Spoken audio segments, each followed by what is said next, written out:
రాసిన పత్రిక తల్లి పట్టండి. నేను ఒక అరగంటలో ముగించడానికి ప్రయత్నం చేస్తాను. దయచేసి ఈరోజు 10 నిమిషాలు అటు ఇటు అయినా పట్టండి. ఎందుకంటే మనం ప్రారంభించిందే 10:30కి. సమయం అంటే సమయానికి ప్రారంభించుకోవాలి. నిబ్రంలో ఒక సోదరుడు ఏం చేస్తాడంటే ఆయన సమయం లేట్ అయితే గేట్ తాళాలు వేస్తాడు. అక్కడ ఉన్న సోదరుడితో చెప్తాను. కానీ అలా చేయడము నాకు ఇష్టం లేదు. అంతవరకు మనం తెచ్చుకోకూడదు. దేవుని సన్నిధిలో అందరూ ఇట్లా ఉన్నప్పుడు ఐక్యత ఉంటారు. దైవ సేవకులు ప్రకటన చేసినప్పుడు ఒకసారి సంఘం అంతా కూడా ఈ కార్యక్రమం మీద అయిపోయిన తర్వాత ఆదివారము మన దగ్గరలో ఉన్నటువంటి హాస్పిటల్ దగ్గరికి వెళ్ళి మరి ఆయన మన సహోదరుడు అనారోగ్యంతో ఉన్నాడు, ఆయన చూసి పరామర్శించి ప్రార్థన చేసి వద్దామని అంటే సంఘం అంతా కూడా దగ్గరే కనుక చాలా ఎక్కువ మంది కనుక లైన్ గట్టి వెళ్తుంటే చాలామంది ఆశ్చర్యంగా చూశారు. సువార్త కాదు, ఎక్కడికేనంటే పరామర్శించడానికి. హాస్పిటల్లో ఉన్నటువంటి సిబ్బంది ఆశ్చర్యమయ్యారు, ఇంతమంది అని కానీ మరగా బంద్ అవుతారు. కాబట్టి మన మధ్య ఐక్యత ప్రేమ అనురాగాలు మనకి కనబడాలి. దేవుడు మనతో ఉంటాడు. క్రీడలు చాలా సంతోషం. ఎబ్రోడ్ అంటేనే క్రమం అంటేనే పరిచర్య అంటేనే ఎబ్రోడ్ అంటేనే ఏమండి అది పరిచర్య. బక్సింగ్ గారు అంటేనే మోకాల జీవితం అంటేనే ప్రార్థనా జీవితం అంటే బక్సింగ్ గారు. అది మన సావాసం. అపోస్తుల 2:42 ప్రకారంగా సావాసంలో ఇంకా బోధలో ప్రార్థనలో ఇంకా 4 రోజుల బాధ్యతలు రొట్టె విడిచిన ప్రార్థన సావాసం ఎడతెగకుండా ఐక్యత కలిగి ఉండేది ఎంత మేలు మనోహరం ప్రియులరా. కాబట్టి మీరు చాలా క్రమం కలిగిన వారిని కనబడుతూ ఉంది. ప్రియులరా చూడండి, చాలా అద్భుతమైనటువంటి వర్తమానం మీకు అందించడానికి ఇష్టపడుతున్నాను.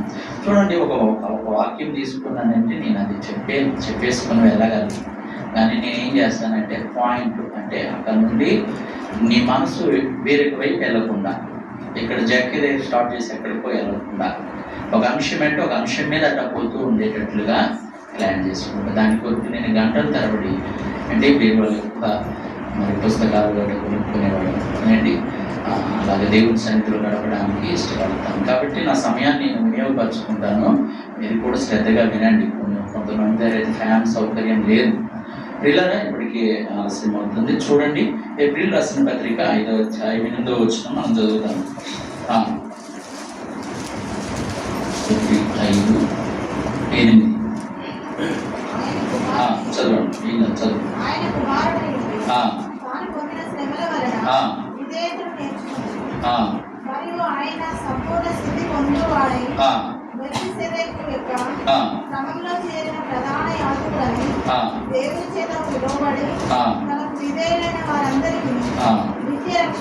దయచేసి 5:8 మనందరం కలిసి చదువుతాం. Thank you.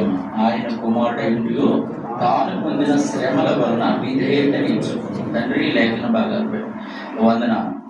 మరి నిజంగా మీరు చేసినటువంటి శిలువ యాగం అది గొప్పది. మరి దావీదు గారి జీవితంలో ఆయన సజీవ యాగముగా, స్తుతి యాగముగా, సంపదాయ యాగముగా తను నేను మందిరంలో నివసింపగోరుతున్నాను. నేనైతే పచ్చని ఒలివల చెట్టు వలె. మరి ఎలాగని చూసుకుంటే ప్రభా యోషువ ఇంటి వారిని ఎక్కువని సేవించడం అవన్నీ మాటల్లో కాదు, కానీ వారి జీవితాల్లో, చేతల్లో, క్రియల్లో ప్రభా నేను చూస్తూ వచ్చాను. స్తుతి యాగం అనేది జీవితం, స్తుతి యాగం అనేది పనులు, స్తుతి యాగం అనేది అర్పితము ప్రతీది. కాబట్టి తండ్రి అది శిలువ యాగం అయిపోవడం, బలిపీఠం మీద పెట్టడం. కాబట్టి మీ యాగం శిలువ యాగం అది గొప్పది. కాబట్టి మా కొరకు మరణించి తిరిగి లేచి ప్రభా మీ రక్తంతో కడిగి పావనపరిచి మా పాపములు క్షమించి తండ్రి సంఘము, సహవాసం, రక్షణ కూడా ఇచ్చావు తండ్రి. ఇటు ప్రేమను పెట్టి మిమ్మల్ని నాయన మీ కృతజ్ఞతాస్తుతి ఏం చెల్లించగలం. మేమెంతైనా గొప్ప దేవుడు. ఇటు ప్రేమకు నేను అపాడుతున్నాను తండ్రి. మరి అలాగే ఆరాధన వర్తమానంలో తండ్రి మరి సహాయపడుతూ వచ్చే బిడ్డలు చక్కగా ఆరాధించడానికి, పాటలు పాడడానికి సాయం చేశారు. బల్ల ప్రభువా, మరి అందులో మీ శరీరానికి రక్తానికి గుర్తుగా ఉన్నటువంటి రొట్టె ద్రాక్షరసంలో పాల్గొనే ముందుగా యోగ్యముగా అందులో చేతులు వేయాలి. కాబట్టి లేఖనములు హెచ్చరించాలి. ప్రభా తండ్రి, కాబట్టి ఆ హెచ్చరికను మేము తీసుకొని జాగ్రత్తగా చేతులు వేయకుండా, ఎవరు నిద్రించకుండా, ఎవరికి రోగములు కాకుండా ప్రభా మీ మహిమాంతం తండ్రి మీ ఆజ్ఞ ప్రకారంగా అందులో చేతులు వేసి మీరాకడ పర్యంతరం వరకు ప్రభా అనేకులు మీ వార్తను చాటేవారు ఉండడానికి సహాయం చేయమని మీ కృపను కాపుదలు కోరుకుంటూ నా దోషములు క్షమించి మీ రక్తంతో కడిగి పావనపరిచి ఈ సమయంలో ప్రభువా వర్తమానం కొరకు సిద్ధపరచమని వేస్తున్నామని అడుగుతున్నాం తండ్రి. 11:28 చదవండి దయచేసి. 2 కొరింథీ 11:28 చూడండి. ఉంటుంది కదా రొట్టె గురించి. 2 కొరింథీ మొదటి కొరింథీ కదా, మొదటి కొరింథీ త్వరగా చదవండి. తన్ను తాను పరీక్షించుకుని వాళ్ళను అలాగు చేసి ఆ రొట్టెను తిని ఆ పాత్రలోంది త్రాగవలను. కాబట్టి ఎట్లా అంట, పరీక్షించుకొని అందులో చేతులు వేయాలి. కాబట్టి దయచేసి మీరు ఇక్కడ పెద్దవాళ్ళు ఉన్నారు, తల్లులు కొంచెం దయచేసి ఓపిక పట్టండి. సమయాన్ని ముగించడానికి ప్రయత్నం చేస్తాను. ఏమండి చూడండి, మొట్టమొదటి మనం చదువుకున్నాం హెబ్రీయులకు రాసిన పత్రిక 5వ అధ్యాయం 8వ వచనం. ప్రియులారా, ఆయన శరీరము ఆయన రక్తానికి మరి సాదృశ్యముగా ఉన్నటువంటి రొట్టె ద్రాక్షరసంలో పాల్గొనేందుగా దయచేసి లేఖనములలో మనం ఒకసారి పరీక్ష చేసుకుందాం. మనం ఒకసారి దేవుని ఒక వాక్యం చేత హెచ్చరించబడి మనం ఎక్కడైనా తక్కువైనట్లయితే సరి చేయబడి దేవుని శరీరంలో దేవుని రక్తంలో మనం యోగ్యంగా చేతులు వేద్దాం, అపరాధములుగా కాకుండా. ప్రియులారా దయచేసి గమనించండి. ఇప్పుడు చదవబడిన హెబ్రీ 5:8 దయచేసి బిగ్గరగా చదువునైనా. ఆయన కుమారుడేంటి తాను పొందిన శ్రమల వల్ల ఏం నేర్చుకున్నాడు? విధేయత. ఎవరైనా యేసు ప్రభు వారు శ్రమల వల్ల విధేయత. చాలా ఆశ్చర్యం అనిపిస్తుంది కదా ఈ మాట. ఎక్కడ ఈ మందిరంలో చూసినా సిస్టర్స్ ఎక్కువ మంది ఉంటారు, బ్రదర్స్ కనుక తక్కువ మంది ఉంటారు. అట్లా ఉండకూడదు. బ్రదర్స్ కూడా మనం పెరగాలి. ఏమండి, అందరూ సేవించాలి, పిల్లలేమి పెద్దలేమి కుటుంబములతో. ఏమండి, కాబట్టి పెరగాలి. సరే, సంతోషం. పిల్లలు గమనించండి. మొట్టమొదటి చూసినట్లయితే బంగారం నిప్పులో వేయకుండా శుద్ధి అవుతుందా? గులాబీ ముళ్ళలో కాకుండా మామూలుగా అయితే పెరుగుతుందా? లేదా? దేవుడు అట్లా సృష్టించాడు. మరి క్రైస్తవునికి శ్రమలు లేకుండా సింహాసనం వస్తుందా? లేదు. శ్రమ లేనిది సింహాసనం లేదని దానియేలు గారు అని అన్నారని నేను విన్నాను, బోధకులు చెప్పినాను. పిల్లలు ఇందాక కానీ ఇప్పుడు కానీ యూట్యూబ్ వర్తమానాలు కాదు, సొంతంగా తయారు చేసుకోండి. పిల్లలు గమనించండి. అట్లని గొప్ప గొప్ప వారు చెప్పినప్పుడు ఉదాహరణలు నేను చెప్పకుండా ఉండను. పిల్లలు గమనించండి. మనం మొదటగా చూసినట్లయితే నిర్గమకాండం 1వ అధ్యాయం 12వ వచనం చూడండి. శ్రమల గురించి మనం చదువుతున్నాం. చదవండి. నిర్గమకాండము 1వ అధ్యాయం 12వ వచనం. ఒక 6 విషయాలు చూస్తాం. ఇందాకంత లేట్ కూడా ఉండదు, త్వరగా వెళ్తాం మనం. అయినను ఐగుప్తీయులు వారిని శ్రమ పెట్టిన కొలది వారు విస్తరించి ప్రబలిరి కనుక వారు ఇశ్రాయేలీయుల అసహ్యపడి. చూడండి, శ్రమల ద్వారా అభివృద్ధి. ఏం చెప్తున్నా బ్రదర్ అంటే శ్రమలు. ఎక్కడ లేని శ్రమలు బ్రదర్, వాటి గురించే మాట్లాడదాం. బైబిల్లో ఏమన్నా శ్రమల ద్వారా ఏం నేర్చుకున్నారంటే ప్రభువు విధేయత. ఏంటండి ఎంత విధేయత తెలుసా? మన మధ్యలో ఉన్నాడు ఆయన, తను అప్పగించుకున్న విధేయత. తండ్రి ఈ చిత్తమైతే ఈ గిన్నె నా యొద్ద నుండి తొలగించి ఎంత విధేయత. ప్రియులారా, దేవుని దూతలతో పరలోకములో ఉండేటువంటి భాగ్యం విడిచిపెట్టి ఏ లోకమునకు వచ్చి శిలువ మరణము పొందినంతగా తను తాను తగ్గించుకున్న విధేయత, దాసుడిగా వచ్చిన విధేయత. ప్రియులారా, మన కొద్ది కరెంట్ అయిపోయింది అనుకోండి, కొన్ని సంఘాలు ఉన్నాయి అంటది ఒక తల్లి.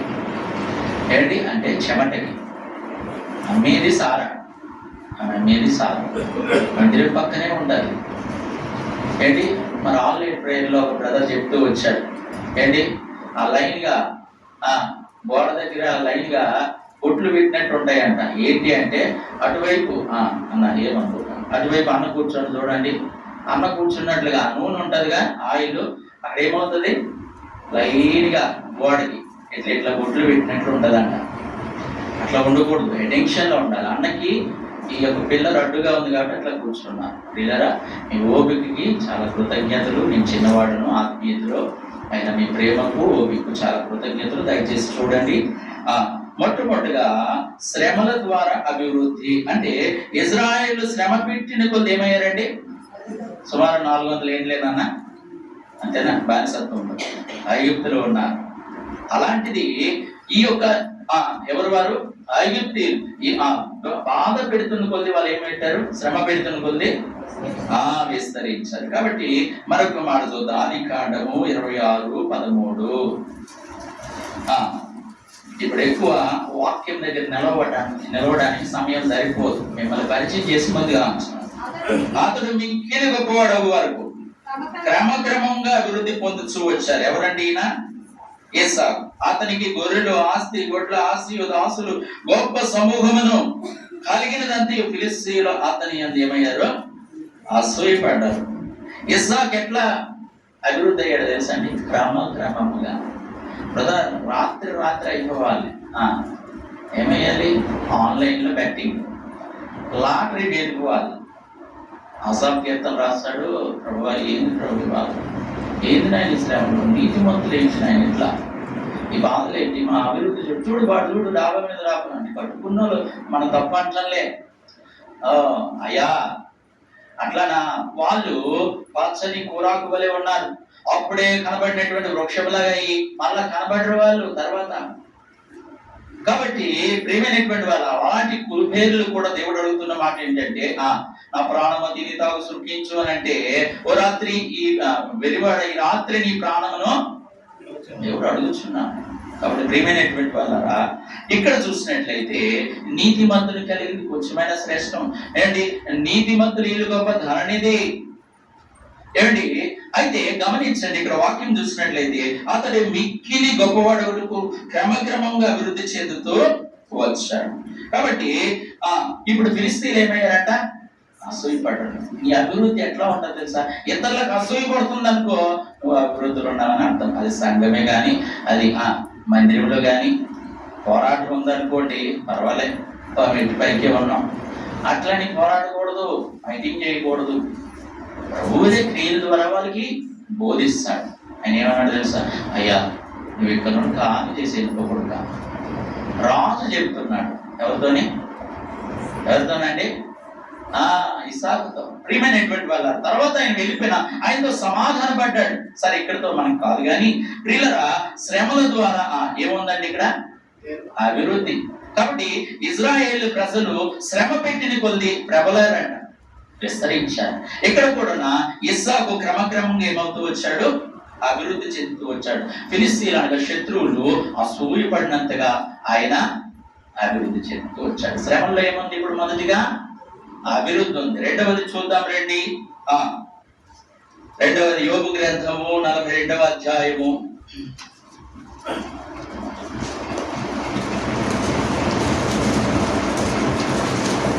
ఏంటి?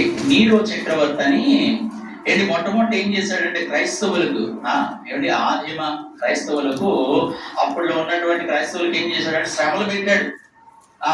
అప్పుడు ఏం చేశాడో తెలుసా? ప్రజల్ని క్రైస్తవులు పట్టుకొని కాగడాలు అంటారు చూసారా, దీపాలలాగా చుట్టి, ఏదో చర్మమో ఏదో ఒకటి చుట్టి చెట్టు కట్టి ఊరి చివర దారిలో పోయేటోళ్ళకి ఏమండి, అది వెలుతురులాగా, రాత్రి అంతా కాలేదేమో, దారిలో అట్లా వెలుతురులాగా కట్టేవాడు. శ్రమ అది చూసి క్రైస్తవులు చంపేస్తున్నాని ఆయన ఆనందపడేవాడు. కానీ అసలు విషయం ఏమైందో తెలుసా? ఇంకా అభివృద్ధి అయింది. ఒక ప్రవీణ్ అన్న, ఒక అంటే ప్రకాష్ గారు, ఇట్లా చాలా మంది మన సహోదరులు కూడా ఉన్నారు. ఏదో చేస్తున్నాం అనుకుంటున్నారు కానీ కాదు. ఒక కొమ్మ నరిగితే ఏమైపోదు, పక్కలే ఇంకా పిల్లలు పుట్టుకొస్తాయి. ప్రియులరా, చిగురు వస్తుంది. అయితే ఇక్కడ మనం చూసినట్లేదు ప్రియులరా, శ్రమ అభివృద్ధికి మెట్టు, హింస వృద్ధికి బలమైనటువంటి ఇంధనం అండి. హింస బలమైనటువంటి వృద్ధికి హింస పెడుతున్న కొద్ది వృద్ధికి బలమైన ఇంధనం అది. ప్రియులారా, ఇప్పుడు తర్వాత చూద్దాం రండి. ఇలాంటి అభివృద్ధి నీకు కావాలంటే నువ్వేమో వల్ల తెలుసా? శ్రమల పాలవ్వాలి. రెండవది చూడండి, యోబు గ్రంథము 42:15 చూడండి. శ్రమల ద్వారా సౌందర్యము. ఆ దేశమందంతట యోబు కుమార్తెలంతా సౌందర్యవంతులు కనబడలేదు. వారి తండ్రి వారి సహోదరులతో పాటు వారికి ఏమి ఇచ్చాడంట? అబ్బా, ఎంత మంచి తండ్రో! కొడుకులకి ఆస్తిరా, కోట, పిల్లలు ఆడపిల్లలకి ఎదుకమ్మా అని అనేవారు లేకపోలేదు. కానీ ఈ తండ్రి ఎంత మంచివాడు. బహుశా ఆ యొక్క కుమారులతో పాటు కుమార్తెలు కూడా స్వాస్థం ఇచ్చాడట. అయితే ఇక్కడ విషయం ఏంటంటే, యోబు శ్రమ పడిన తర్వాత దేవుడు ఎంతగా దీవించాడంటే రెండంతల ఆశీర్వాదము. ప్రియులారా, ఇక్కడ చూస్తే యోబు కుమారులంత సౌందర్యవంతులు ఎవరు కూడా శ్రమల ద్వారా సౌందర్యం. మోకాలు నల్లగా ఉన్నాయంటే ముఖం ఎట్లా ఉంటది చెప్పాలి? తెల్లగా ఉంటది. అండ్ ఎప్పుడైతే స్టెఫెన్ మోకాల మీద వచ్చాడు, యేసు ప్రభు వారు ఏమయ్యారు? అక్కడ నిలబడిపోయాడు. చూడండి ఎంత అర్థం. అది క్లుప్తమైన వర్తమానం, క్లుప్తంగా వివరిస్తున్నాను. నేను లోతుల్లోకి వెళ్ళటం లేదు, నేనేం థియాలజీ మర్మాలు చెప్పడం లేదు. ఇక్కడ ఎప్పుడైతే మోకాలు వేసాడో స్టీఫెన్, రాళ్ళతో కొడుతున్నారు, పళ్ళు పటపటకొట్టు కొడుతున్నారు, సంపుతున్నామని సంబరపడుతున్నారు, దేవుని ఆజ్ఞలు నెరవేరుస్తున్నాం అనుకుంటున్నారు. కానీ దుర్మార్గమైన పని చేస్తున్నారు. దేవుని ఆజ్ఞలు నెరవేరుస్తున్నాం అనుకునే సంఘాన్ని సౌలు ఎలాగైతే భంగం చేస్తున్నాడో అలా చేస్తున్నారు అక్కడ ఉన్నటువంటి వాళ్ళు. అలాంటి సమయంలో తండ్రి ఏం చేస్తున్నారు వీళ్ళకి తెలియదయ్యా. వాళ్ళు క్షమించన్నాడు. క్షమాగుణము కలిగిన మోకాలు వేసాడు. ఇక్కడ రాళ్ళు కొడుతున్నా దేవుడు అక్కడ ఏం చేశాడు? రెడ్ కార్పెట్ తర్వాత విషయం, అది ఉన్నది ఆల్రెడీ. వచ్చే స్టెఫెన్ నిలబడిపోయాడు సింహాసనం దగ్గర. ఒక రోజు నా తిరుపతిలో మీటింగ్ వెళ్ళాను. ఒక సోదరుడు ఆయన చెప్పాడు, చాలా చక్కగా ఉంటాడు, మంచి ఉద్యోగం, భార్య, చాలా మంచి వర్తమానం అందిస్తాడు అన్న. అయితే ఆయన చెప్పాడు, ఒక రోజున ఇప్పుడు వరంగల్ ప్రాంతంలో చౌరస్తా ఎట్లా ఉంటుందో, హన్మకొండ అట్లాంటి చౌరస్తా చాలా రద్దీ ఉంది. అది హైదరాబాద్ ప్రాంతం అనుకుంటున్నా. అయితే అలాంటి రద్దీగా ఉన్నటువంటి ఆ కూడల్లో ఆ యొక్క ట్రాఫిక్ లో అట్లా ఉండి చాలాసేపు ఉంటుంది కదా. తండ్రి ఏం చేస్తున్నావు ప్రభు అని అట్లా చూసిండు. ఏంటయ్యా ఏం చేస్తున్నావు? ఏంటి ప్రభు అని అట్లా మాట్లాడితే యేసు ప్రభు వారు ఎక్కడ కూర్చున్నారు? తండ్రి ఎక్కడ చెప్పాలి? సింహాసనం మీద తండ్రి కుడిపార్శ్వమున కూర్చున్నారు. అంటే ఆయన చెప్పిన అనుభవం నేనేం సొంతంగా నేను చెప్తలేను. కాబట్టి ఇక్కడ చూసినట్లయితే స్టెఫెన్ మోకాలు వేసినప్పుడు ఏమయ్యాడండి? దేవుడు నిలబడిపోవడం చూస్తూ ఉన్నాం. ప్రియులారా గమనించండి. ఇప్పుడు శ్రమల ద్వారా ఏమైందండి? ఇక్కడ సౌందర్యము. శ్రమల ద్వారా ఏమైంది తెలుసా? సౌందర్యం. ఇక్కడ చూసినట్లయితే యోబు కుమార్తెలంతా సౌందర్యవంతులు లేదు. చూడండి ప్రకటన గ్రంథం 7:14.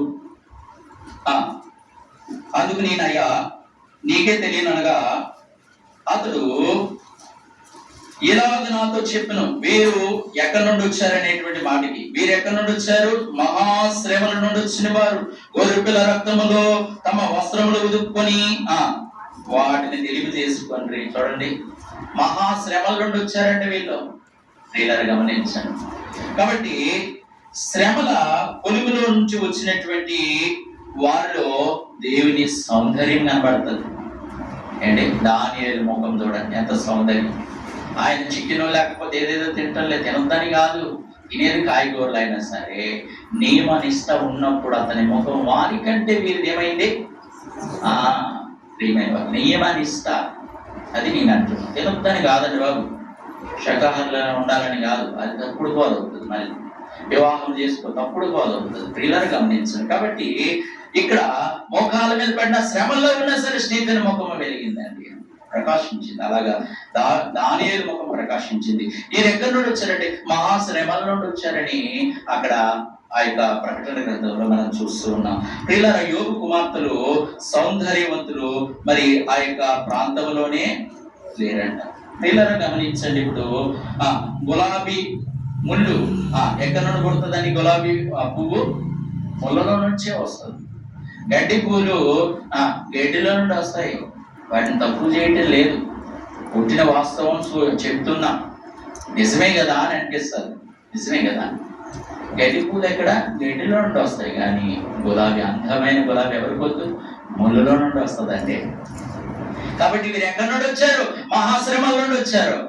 ఎంత బాగుందండి మహాశ్రమలు అంటే. బాబోయ్, ఫోటో పేద తెరవద్దు కానీ ఏంటి అక్కడ శ్రమల గురించి రాయబడతారు. ఆ శ్రమలు, అప్పుడున్న శ్రమలు, అప్పుడున్న బాధలు, అప్పుడున్న ప్రయాణాలు, అప్పుడున్న ఆదిమ సంఘానికి ఉన్నటువంటి ఆ శ్రమలు మనకు ఉన్నాయా? బాధలు ఉన్నాయా? కష్టాలు ఉన్నాయి? లేవు, చాలా అరుదు. కొంతమంది భరిస్తున్నారేమో. ప్రియులారా, ధన్యులైతే గమనించండి. ఇక్కడ చూసినట్లయితే ఆ శ్రమలు ఏం చేస్తాయంటే విశ్వాస యొక్క లోపల హృదయాన్ని మంటలు పండేస్తాయి. యేసు ప్రభువు వారు పొందినటువంటి ఆ యొక్క శ్రమలు ఏమవుతాయి అంటే మనకు ఆత్మీయంగా సిరులిచ్చాయి, పంటలు పండేయండి. కాబట్టి ఇక్కడ చూసినట్లయితే ప్రియులారా, మూడవది చూద్దాం రండి. కీర్తన గ్రంథము 119:71 చూద్దాం రండి.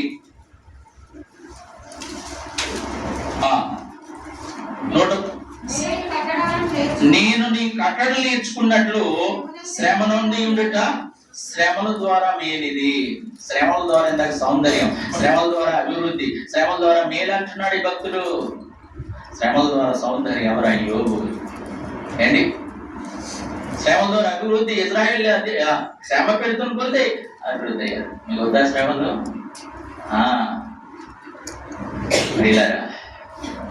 ఇక్కడ చూసినట్లయితే శ్రమ కలిగినది నాకు మేలయ్యను అని అంటున్నాడు. కాబట్టి శ్రమ లేకుండా ఆత్మీయ పాఠాలు మనం నేర్చుకోగలమా?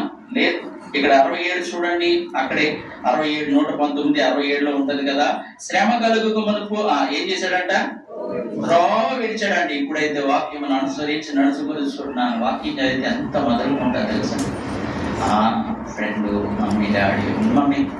ఒకసారి నేను ఎగ్జిక్యూటివ్గా చేస్తున్నప్పుడు నేను అక్కడికి వెళ్ళి ఆ యొక్క వస్తువు పరిచయం చేయాలి, కానీ నేనేం చేశాను తెలుసా? ఆగిపోయాను. ఎందుకంటే ఆయన బైబిల్ చదువుతున్నాను. బైబిల్ చదివితే ఎంత బాగుంటుంది?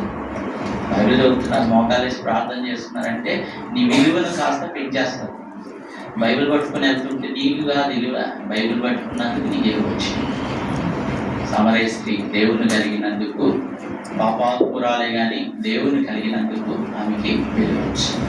ప్రియమైనటువంటి వాళ్ళు ఇక్కడ చూసినట్లయితే ఏమవుతుందంటే శ్రమ కలుగుకు మనకు త్రోవ విడిచాను, కానీ ఇప్పుడైతే వాక్యం అనుసరించి ఏం చేస్తున్నాను? నడుచుకుంటున్నాను. శ్రమలకు ముందు తప్పిపోయినా తర్వాత వాక్యాన్ని ఏం చేశాడండి? గట్టిగా పట్టుకున్నాడు. మరియా మార్త. ప్రియులారా గమనించండి, ఇప్పుడు లాజరుని ఎక్కడ తెలుసా దేవుని మహింపరచగలిగారంటే లాజరు మరణించినప్పుడు, లాజరుని శ్రమలో ఉన్నప్పుడు దేవుని మహింపరచగలిగారు. శ్రమలో ఉన్నప్పుడు ప్రభువా నువ్వు లేట్ అయిపోయింది రావడం, కొంచెం ముందు వచ్చుంటే బాగును అని ఆమెకు వచ్చిన వాక్యం అలాగా చాలా చెప్పేసింది. మాత ఎందుకు తొందరపడుతున్నావు? నమ్మితే నీవు దేవుని మహిమను చూస్తావు. చూడండి, ఇవి వినడానికి బాగుంటుంది, కానీ నీ జీవితంలో నువ్వు తీసుకో, సీరియస్గా తీసుకోవాలి. అవునా ప్రభువా? శ్రమల అభివృద్ధి ఉందా? శ్రమలో సంతోషం ఉందా? శ్రమ పడ్డం మేలా?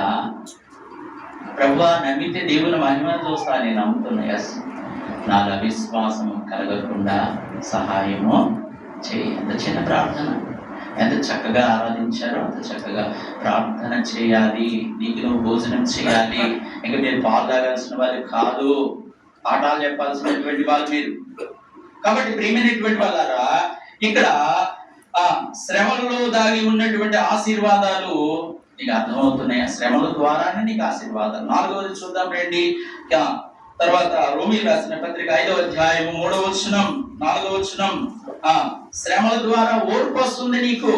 త్వరగా మనకి సమయం అయిపోతుంది, ఒక 10 నిమిషాలు ముగించాలి. అంతేకాదు శ్రమ ఓర్పును, ఓర్పు పరీక్షను, పరీక్ష నిరీక్షణను కలుగు చేయనని ఎరిగి శ్రమల యందు అతిశయపడదుము. ఈ నిరీక్షణ మనల్ని సిగ్గుపరచదు. శ్రమ ద్వారా ఏమవుతుందంట? ఓర్పు. ఓర్పు ద్వారా నిరీక్షణ. రేగులారా, నిరీక్షణ అనుభవంలోకి వెళ్ళాక నేను నా కన్నులారా, నేను తప్ప మరి ఎవరు చూడరు, నా విమోచకుడు సజీవుడు. అది ఏంటి? నిరీక్షణ. నిరీక్షణ అనుభవంలోకి వెళ్ళాక మరలా ఏం అవసరం లేదు నీకు. ఇక్కడ చెప్పండి, ఇక శ్రమలు కానీ ఇక్కడ చూడండి, దానికంటే ముందు ఏముంది? నిరీక్షణ కంటే ఓర్పు కానీ శ్రమ అనుభవం కానీ నీకు అవసరం లేదు. నిరీక్షణ అంటే దేవుని దగ్గరికి వెళ్ళిపోయినాక ప్రియులారా, ఇప్పుడు నీకేం కావాలి తెలుసా? ఓర్మి కావాలి. ఓర్మి అంటే యోగా ప్రార్థన మందిని కాకుండా ఎదురుగా ఉంది దైవ సేవకులు ఉండేటువంటి ఇల్లు.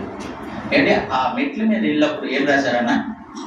ఓర్మి అవసరం. ఏదో చక్కటి మాట అది. నేను చూస్తుంటా, ఫోటో తీసుకుంటుంటా, అవి చూసి సందడిపడిపోవడం అంటే సంతోషిస్తుంటాను. దేవుని వాక్యం కదండి. చచ్చిపోయామనుకోండి దొరకదండి. ఏదైనా బతుకున్నప్పుడే చేయాలి. శరీరం మన మాట విందండి, దానికి ఆశ చేయాలి. అంటే నేను ఒకరు చెప్తున్నాను కాదు, ఎక్కువగా నేను ఏం చేస్తానంటే అటు ఇటు వెళ్ళను. ఎక్కువగా ఉదయం లేచినంది, ఉదయం లేవగానే ఫస్ట్ సంఘంలో ఉన్నటువంటి వారందరి కొరకు ప్రార్థన చేసినాక నా వ్యక్తిగతంగా సాయంత్రం చేసుకుంటాను. చిన్న ప్రార్థన మా గురించి కానీ, తర్వాత ఏం చేస్తాను? బైబిల్ చదువుతాను. అప్పటికే 10 అట్లా అయిపోతుంది.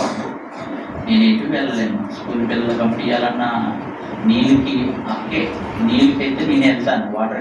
ఫిల్టర్ వాటర్ అవసరమైతే పిల్లలు గమనించాను. మరి తర్వాత వర్తమానం సిద్ధపరచుకోవడం, ఎవరైనా సంఘంలో కాకుండా బయట ఒకరిద్దరికి ఫోన్ చేయడానికి ప్రయత్నం చేయాలి. ఇట్లా నా సమయం చాలా అయిపోతుంది. వర్తమానం సిద్ధపరచుకోవడము, క్రొత్త విషయాలు తెలుసుకోవడము. ఇట్లా నేను ఇంట్లో ఉండను, మందిరంలో ఉండడానికి ప్రయత్నం చేస్తాను. లేదంటే నాకంటూ ఒక గది ఉండాలి, అందులో ఎవరు రాకూడదు. అట్లా అంటే నేను ఇష్టపడతాను. మిమ్మల్ని కాదండి, సంఘంలో విశ్వాసులు ఎప్పుడైనా రావచ్చు, వచ్చి వెళ్తూ ఉండాలి మందిరానికి. ఎప్పుడైనా మేము అవైలబుల్ ఉంటాం. ప్రియులారు గమనించండి, ఇక్కడ విషయాన్ని అర్థం చేసుకున్నాము. పాస్టర్ గారి దగ్గరికి ఒక ఆయన వచ్చి, ఒక యవనస్తుడు వచ్చి ప్రార్థన సహాయం కోరాడు. ఏమని ప్రార్థన చేయాలి? దేవుడు నన్ను ఆశీర్వదించాలి. అవునా ప్రభువా, ఎక్కడ లేని బాధలు, శ్రమలు, కష్టాలు ఈ బిడ్డకి అనుగ్రహించని ప్రార్థన చేశాడు. పాస్టర్ గారు ఆపండి. ఏమైంది?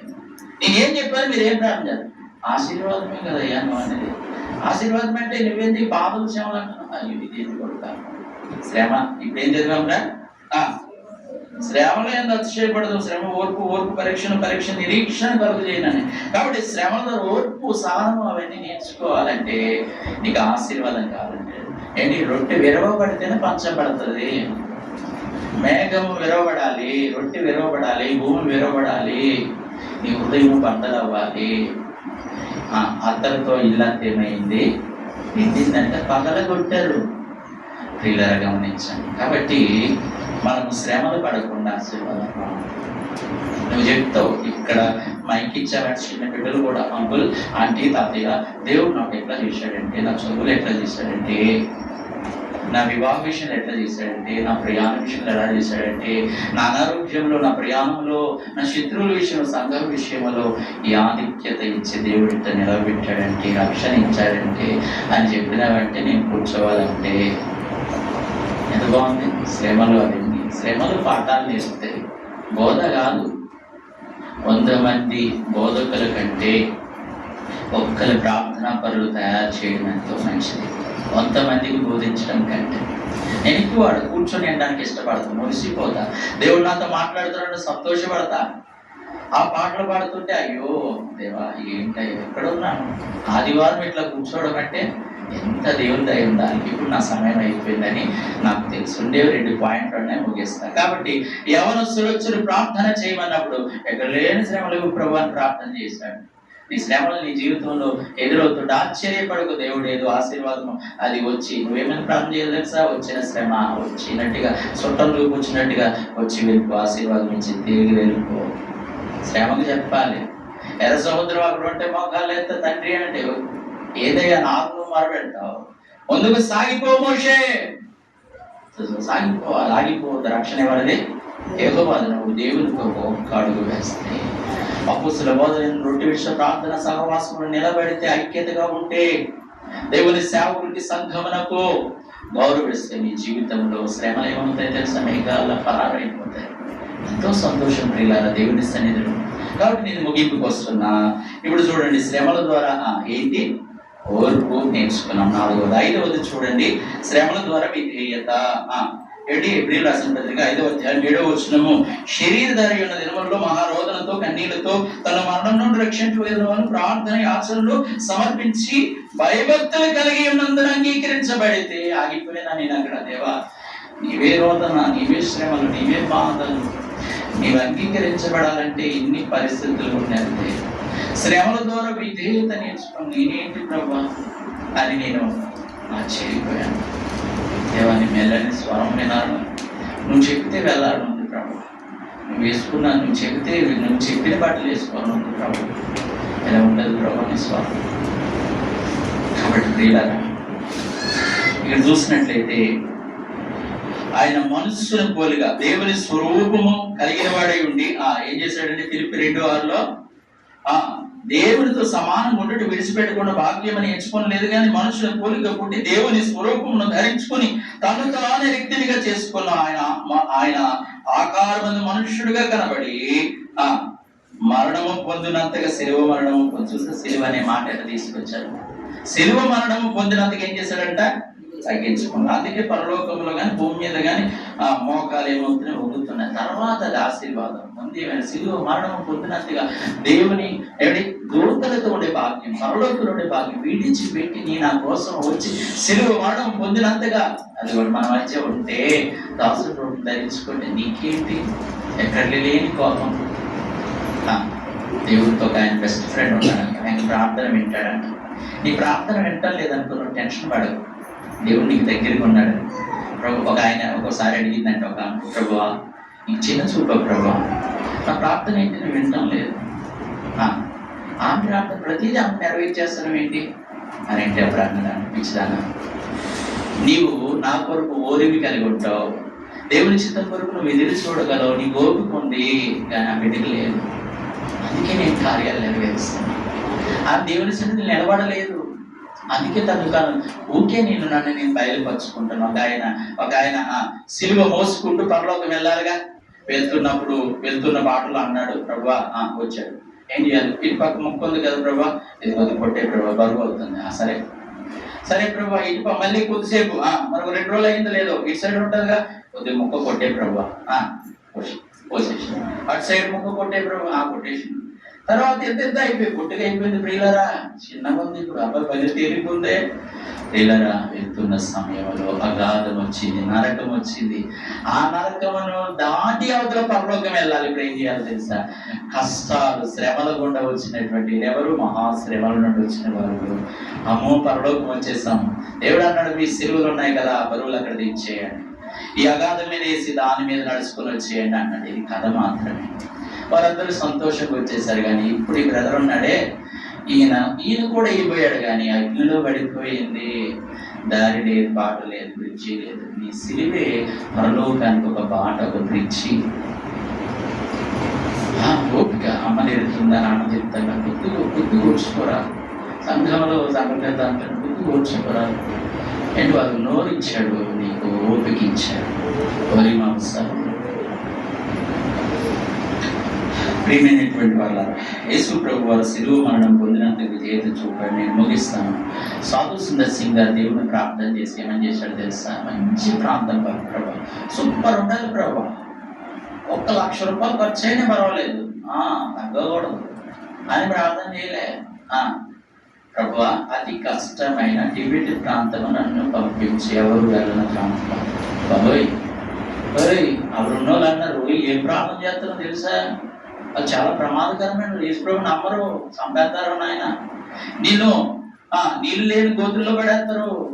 ఏదైనా ఒక పక్షి, ఒక జంతువు ఉన్నదంటే ఆ జంతువు ఎండబెట్టి ఆ జంతువు పచ్చి తోలు తీసి మొత్తం జుట్టుతారు, యాక్ అనేటువంటి చర్మము కుట్టేసి ఎండలో పడేస్తారు. అట్లా ఉన్న ధ్యానం చేశారు. ఆయన చచ్చిపోతూ వాడు ఎలబాకు భారతదేశం తీసుకురాదు, మనవలే లేదు టిబెట్ ప్రాంతంలో. పిల్లలు మాలాటలు వెళ్ళకపోవచ్చు, కానీ మీలాంటి ఎవరినో అసలు ఎందుకు వెళ్ళారు? చదువుకున్న వాళ్ళు, జ్ఞానం ఉన్న వాళ్ళు, మీకు వెహికల్స్ ఉన్నాయి, చుట్టుపక్కల వాక్యం చెప్పడానికి వెళ్ళగలుగుతున్నారు, వాక్య పరిచర్య కొడుతుంది, దేవుని సేవకులు కొడుతుంది. పిల్లలు అయితే నేను ముగిస్తాను. ఎందుకు తెలుసా? 1 గంట అయిపోయింది. నన్ను తిట్టుకుంటారు. నేను సమయం అరగంట కూడా చెప్పలేదు అనుకుంటున్నా, అరగంట అయితే అయి ఉండొచ్చు. నేను ఇప్పుడు ముగించాలి. ఇప్పుడు చివరిగా చూస్తే ఒక్క మాట ప్రియులరా. కాబట్టి శ్రమలు ఉన్నటువంటి టిబెట్ ప్రాంతానికి పంపని ఎవరు ప్రార్థన చేశారో చాలు. శ్రమలు నేను ఉన్నత స్థానంలో నిలబడతాయి. ఉన్నత స్థానంలో అని పాట పాడితే కాదు ప్రియుల. చివరి మాట ఏంటంటే చదువుదాం. ఏప్రిల్ రాసిన పత్రిక 12:8 శ్రమల ద్వారా కుమారత్వము. చివరిగా అండి దయచేసి కొద్ది ఓపిక పట్టండి. 12:8 చదవమ్మా. కుమారులైన వారందరూ 12:8 కుమారులైన వారందరూ శిక్షలో పాల్పొందుతున్నారు. ఎలాంట శిక్షలో పాల్చున్న మీరు పొందని ఎట్లా దుర్బీజులే అంటే తండ్రి కుమారులు కాదు. పూర్తి మాట ఇక్కడ కొద్దిగా వాడాల్సి వచ్చింది. దుర్బీజులు అంటే నాకు పుట్టిన వాళ్ళు కాదు అన్నట్టు. దుర్బీజులే కానీ కుమారుడు కాదు. శిక్షలో పాల్పొందుతున్నా గ్రౌండ్లో సాంబార్ మీద వేసుకుంటాడు. చాలా నేను మందిరం గడగడం, చెట్లలో ఉండకుండా ఏదైనా చేయడం. కొంతమంది మందిరంలోనే ఉంటారు. నల్గొండలో మోహన్ అని నాకు తెలుసు. అల్లుడు జాన్ అనే దైవ సేవకులు చైతన్యపూర్లో చేస్తున్నారు నాకు తెలుసు. నేను ఎక్కువ ఎబ్రోన్లో ఉంటారు. ట్రాన్స్ఫర్ గట్ట వస్తుంది. అది వచ్చిన వాళ్ళు సేవకులు చేస్తూ ఉంటారు. అయితే ఆయన పెద్ద కరోనా టైం చచ్చిపోవాల్సిన వ్యక్తి దేవుని కాపాడితే నీ మందిరంలోనే పడి ఉంటానని మొక్కుకున్నాడండి. దేవుని ఎదుట బాగు చేశాడు. లేపాడు. ఉదయం లేస్తే మందిరమే.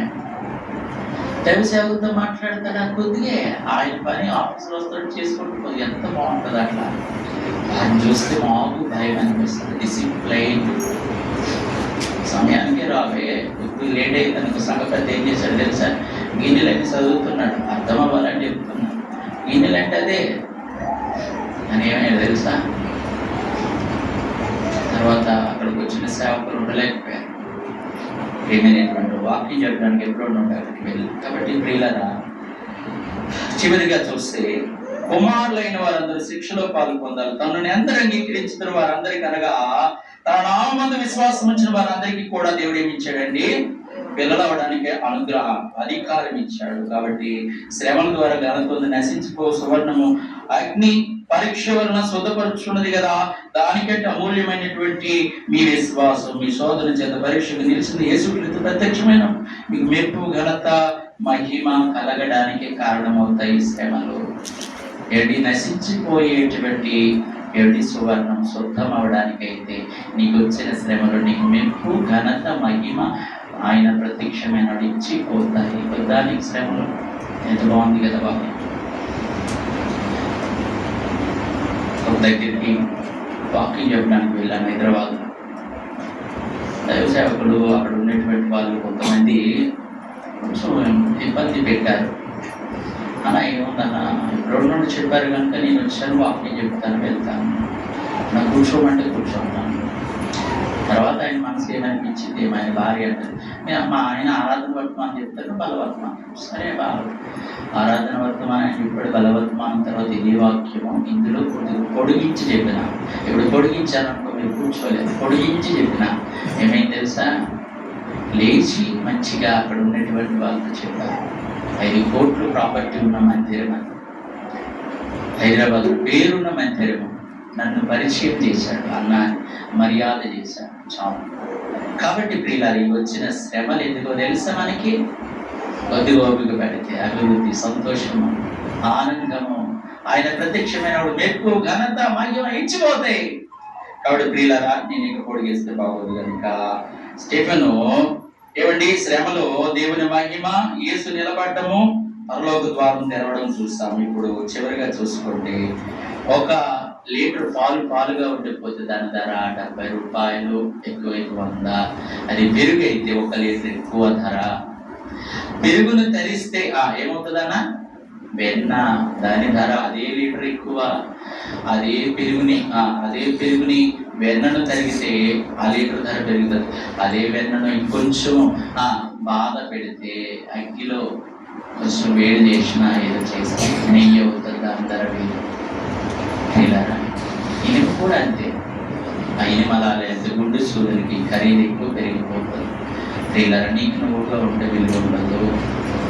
మట్టిగా అలాగే వచ్చి కలిసిపోతావు. ఈ మట్టి ద్వారా మహిమైశ్వర్యం నింపబడాలంటే దేవుని కొరకు ఆయన ఈ లోకంలోకి వచ్చి శిలువ మరణం పొందినంత శ్రమలు అనుభవిస్తే వీళ్ళందరూ ఉంటే ఇలా మనం ఎలా ఉండాలి? ఆయన పొందిన దెబ్బలు, ఆయన పొందినటువంటి ఎవరి శిలువ కార్యము మనకు విధేయత నేర్పితే, ఆయన రోదన, ఆయన ప్రార్థనలు ఎవరి ఆయన అంగీకరించబడితే, భక్తుల యొక్క జీవితాలు చూస్తే ఈ శ్రమలు మనకి ఏం తెచ్చిపోతాయి తెలుసా? నీకు ఘనత, మీకు ఎవరి బంగారం ఎవరు పోతా, బంగారం కూడా శుద్ధం అవ్వాలంటే అగ్నిలో పడేవాలి. ఎన్నిసార్లు? 7 సార్లు ఆయన ముఖం కనబడినంత సమయం. ప్రియులారా, కొంతమందికి వాక్యం నచ్చిన వాళ్ళకి ఎట్లా ఉంటుందో తెలిసిన అసలు ఉంటుంది. ఇప్పుడు చివరిగా చెప్పిన మాటలే ఒకసారి రిపీట్ చేస్తా చూడండి. ప్రియులారా, మొదటిగా అభివృద్ధి చూస్తాం, విస్తరిస్తుంది, సౌందర్యం ప్రకాశిస్తుంది. తర్వాత మేలు గురించి దావీదు జీవితంలో చూసాము, నేర్పుతుంది, ఓర్పు కట్టేస్తుంది. తర్వాత ఏం చేస్తుంది ప్రియులారా? విధేయత ఉన్నత స్థితి తీసుకెళ్తుంది, కుమారత్వము ప్రేమను నిరూపిస్తుంది, ఘనత, నిత్య కిరీటం, నిత్య జీవం ఇస్తుంది. మోకాలేదా కళ్ళు మూసుకుందా? నన్ను మన్నించండి, కొద్ది సమయం తీసుకున్నాను. ప్రియులారా, నీకు నిత్య జీవానికి వెళ్ళాలంటే ఈ బడులు గుండా వెళ్ళాలి. కాబట్టి